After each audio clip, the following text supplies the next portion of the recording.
Hey friends, welcome back to the channel. Today I want to show you some hidden feature inside NordVPN that most people don't know about, even if you already use the app. These tools can help you save time, stay more secure and use the VPN in a smarter way.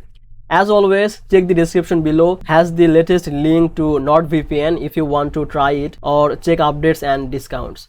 Alright, so let's get started. So first of all, one of the best hidden feature is called threat protection.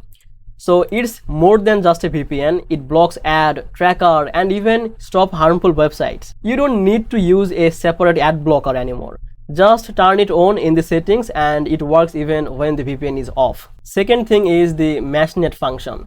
This is super cool. It lets you link your own devices like your laptop and phone over the internet, even if they are in different places.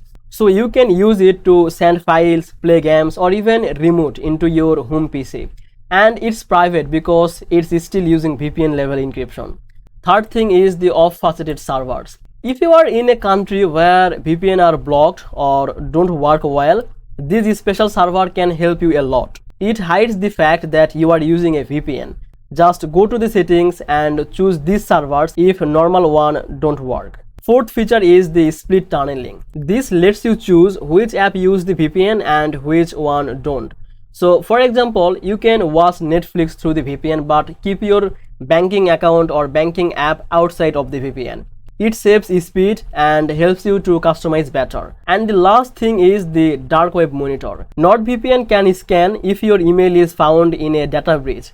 So if your information was leaked somewhere, you get a warning. This is really useful for protecting your identity. So yeah, NordVPN is not just about hiding your IP. There are many powerful tools inside just waiting to be used. So if you want to try this out or upgrade your plan, check the description for the latest NordVPN link.